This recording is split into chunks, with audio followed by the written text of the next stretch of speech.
journaliste. Bonsoir Olivier Maire. Bonsoir. Alors vous êtes photographe indépendant, une passion vous anime, le photojournalisme. Vous l'avez longtemps exercé au quotidien avant de faire un pas en retrait. Vous continuez toutefois à collaborer occasionnellement avec l'agence de presse Keystone. Olivier Maire, s'il fallait résumer 2019 en un mot, ce serait lequel? C'est justement un peu de recul par rapport à l'actu immédiate. C'est de regarder de nouveau ce métier, disons, aussi le remettre en valeur et puis de leur provoquer des rencontres et puis aussi des expositions autour du métier de photojournaliste. Et vous aviez fait ce pas en retrait. Vous avez toutefois couvert quelques actualités pour l'agence de presse Keystone. Qu'est-ce que ça veut dire? Vous êtes accro à l'info, vous n'avez pas pu vous en passer? Il y a quand même un petit titillement. C'est dur de se dire qu'on n'en fait plus, je pense impossible.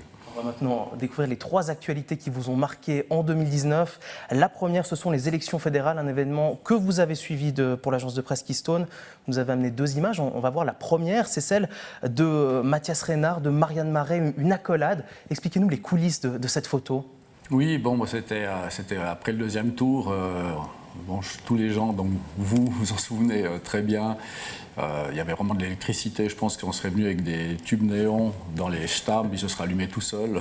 Il y avait vraiment, on ne savait pas, on arrivait trop tôt, on attendait que les choses se passent. Dans certains stamms, on nous a même demandé de se faire discret parce qu'ils avaient besoin d'être ensemble, ils ne voulaient pas être dérangés. Donc il y avait plein de choses à respecter et en même temps, on essayait de comprendre, enfin comme tout le monde, on attendait ce dépouillement. Une fois que ça arrivait, voilà, il y a la tension qui baisse et les gens, c'était la bataille. Et ils se croisent dans les locaux de Canal 9 pour le maquillage. Chez nous, juste avant le plateau. Voilà, ils se voient et puis la première chose qu'ils font, ils se prennent dans les bras. Il y a quelque chose un geste humain comme ça, tout d'un coup, la pression elle tombe, puis il y a eu, je sais pas, une petite seconde comme ça où les masques sont tombés. Voilà. Comment est-ce qu'on travaille au cours d'une journée comme celle-ci? On vous refuse l'accès à certains stamms? C'est compréhensible, ils ont certains, c'est très rare, mais bon, ça peut arriver, ils discutent entre eux. Et là, je pense que la tension était trop grande. Est-ce qu'il y a une méfiance des fois vis-à-vis du photographe? Je pense qu'en Valais, moi je le vis comme ça, je pense qu'en Valais, on a une très très bonne collaboration. C'est très très rare qu'il y ait des choses, qu'il y ait vraiment des tensions, des méfiances, on est assez respectueux, il me semble. On nous demande de ne pas faire les choses, mais on ne les fait pas. C'est pas dans l'esprit. Je pense qu'il y a plutôt du respect. Assez mutuel. Mais après, chacun fait son boulot, évidemment. Avec toujours cette tension dans l'air, vous en parliez dans les stamms au cours de cette journée. On va voir une deuxième photo, l'accolade de Sidney Camerzin et de Serge Métraillé. Là, les résultats sont tombés. C'est le côté humain qui refait surface, qui rejaillit tout d'un coup. Oui, ils se sont vus, c'était le premier tour, donc ils se sont vus, ça c'était dans le stam du PDC, donc M. Métraillé avait un stam qui était ailleurs. Et ils se sont pris dans les bras, puis après ils se sont parlé aux oreilles, puis ils sont restés longtemps comme ça. Puis c'est vrai, c'est des moments où tout d'un coup il y a tout le monde qui se met à respirer, il y a comme une forme d'euphorie comme ça. Même après on ne pense plus au parti, on pense aux gens en fait. L'autre image marquante de cette année 2019, c'est celle de Leonard Giannadat qui a annoncé avoir légué sa fortune à une fondation. On en a parlé hier avec Liliane Varone sur ce même plateau. Et vous me le disiez, Leonard Giannadat vous impressionne. Vous avez fait la photo qu'on va voir dans quelques instants. Pourquoi est-ce qu'il vous impressionne, Leonard Giannadat? C'est dur à répondre, mais c'est un monsieur. Je veux dire, au début, quand j'ai commencé ma carrière de photographe, il arrivait, il ouvrait les bras, cher collègue, et puis je ne savais pas vraiment pourquoi il disait ça, j'étais un peu impressionné. C'est après en découvrant ces photos que j'ai compris qu'il avait vraiment été photographe. Et puis c'est un grand photographe.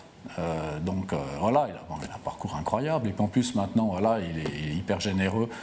Quand on est avec lui, il y a des gens qui viennent le voir, il s'intéresse aux gens. Bonjour madame, d'où vous venez? Il parle avec, je le trouve grandiose, quoi. Voilà. Il a aussi une forte personnalité. Comment est-ce qu'on s'y prend en tant que photographe pour faire poser ces gens? Il se prête volontiers au jeu? Oui, il se met à disposition. J'ai l'impression qu'il essaye d'enlever la pression aux gens, leur dire mais c'est pas si grave, faut pas trop. J'ai l'impression qu'il le fait avec beaucoup de gentillesse. Contrairement des fois quand on voit l'homme, on se dit mon Dieu, et puis en fait on découvre quelqu'un qui a un énorme corps. Et vous le disiez, donc Leonard Giannadat qui a été photojournaliste dans sa jeunesse, vous êtes collègue. Vous l'aviez d'ailleurs invité à une grande exposition que vous avez organisée, c'était en mai dernier à Bramois. Il y avait vos clichés exposés ainsi que ceux d'une trentaine de collègues. Aujourd'hui, vous avez 20 ans de carrière derrière vous. Pourtant, la profession a beaucoup changé, on peut le dire, elle est presque en crise aujourd'hui. Dans les rédactions, ce sont souvent les journalistes qui réalisent eux-mêmes les illustrations avec un appareil, voire même un téléphone, dans le pire des cas, j'imagine que vous le diriez ainsi. Comment est-ce que vous voyez l'avenir de ce métier, l'avenir du métier de photographe?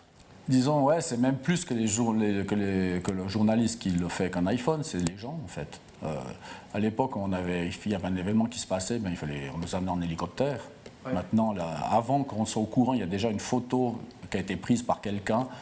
Et bon, même en hors-vallée, je vois par exemple sur l'accident, un collègue, Laurent Gilleron, il a des documents sur le braquage du fourgon blindé immédiatement. Enfin, ça va très vite. Les gens, ils ont des documents sur eux parce qu'ils sont là. Ils restent et puis ils boivent une bière en filmant. Puis... Ouais. Et dans ce cadre-là, quel est l'atout du photographe? Comment se démarquer face à cette instantanéité de l'image? Je pense que nous, voilà, c'est le monde qui évolue. C'est comme à l'époque, les peintres, quand la photographie est arrivée, ils ont dû penser autrement. Après, quand le numérique est arrivé, on a dû penser autrement. On doit s'adapter à ça. Mais enfin, il y a les réseaux, c'est aussi des médias. Moi, je trouve ça, voilà, je trouve qu'il y a plein de choses positives qui sont en train d'arriver. Moi, je ne vois pas quelque chose de négatif. Je pense que le journalisme, l'actu immédiate, ça devient compliqué. Il faut vraiment vouloir. Je trouve qu'il y a des choses beaucoup plus intéressantes, enfin, je parle pour moi, peut-être dans le reportage plus long, sur des thématiques, disons plus des travaux d'auteur, des choses qui sont plus du journalisme immédiat, mais je vois la suite du journalisme un peu plus profond que l'événement voilà, qu'on voit sur les réseaux sociaux, quoi. Et vous-même, vous êtes d'ailleurs revenu aux fondamentaux, aux bases du métier, en faisant même un saut dans le temps. Vous photographiez des images en noir-blanc sur pellicule. Expliquez-nous la démarche. Oui, bon, ça c'est voilà, c'est l'éternel recommencement en quelque sorte. D'ailleurs. Il y a un grain particulier avec ce type d'appareil, la pellicule, le noir-blanc. Oui, alors là c'était un sujet que j'ai fait pour la VE. Enfin, c'est tout des reportages sur des visages de travailleurs.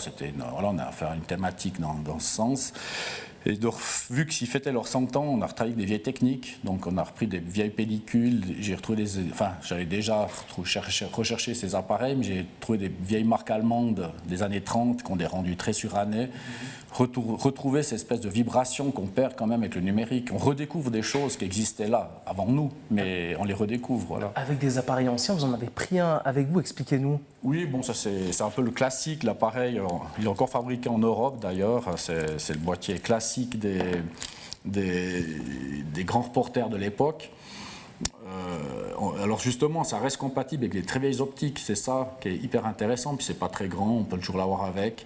Et ça permet de... Voilà, les grands photographes ont travaillé avec ça, alors nous, petits photographes, on les prend avec nous en étant très fiers, quoi. Ce qui est fou, c'est que ces anciens appareils font des photos qui sont tout à fait diffusables, imprimables sur des supports de grande taille.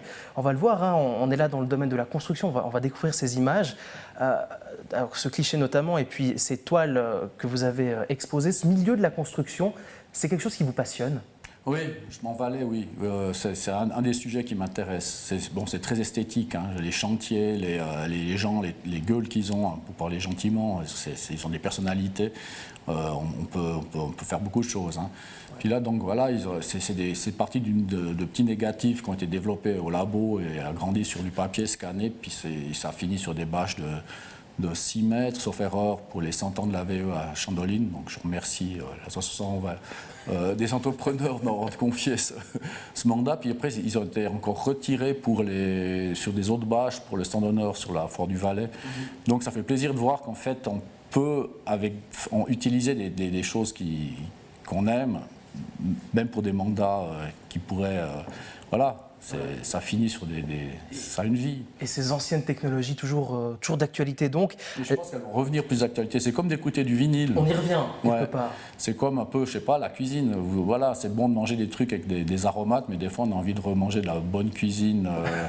Voilà, retour aux sources dans tous les domaines. On parlait de la construction.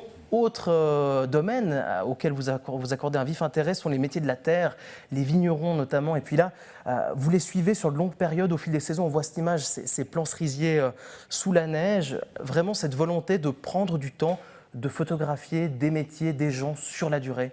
Oui, alors la vigne, ça fait longtemps que je travaille avec des vignerons, aussi pour l'association l'IVV. Et à force de les connaître, on les aime de plus en plus. En plus, on aime leurs produits. Alors, en plus, c'est les meilleurs du monde. Donc oui, ça c'est des photos qui ont été faites l'hiver passé sur des vignobles. Et puis c'est un travail, voilà, on a de la chance de pouvoir faire ça. C'est un travail que vous poursuivrez en tous les cas l'année prochaine. Merci beaucoup Olivier Maire. Qu'est-ce qu'on peut vous souhaiter pour l'année 2020 ? 2020, justement, de continuer des travaux d'auteur. J'étais très content de faire cette expo des 20 ans du studio avec tous ces photographes à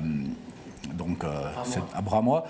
Et puis j'aurais du plaisir de pouvoir continuer dans ces projets aussi de collaboration, d'échange et puis de partage avec les gens, parce que les gens s'intéressent vraiment quand on fait une expo sur les reportages, les choses qu'il y a eu en Valais, ils viennent voir, ça les intéresse, donc c'est encourageant. Est-ce que vous réussirez à lâcher l'actu en 2020 ?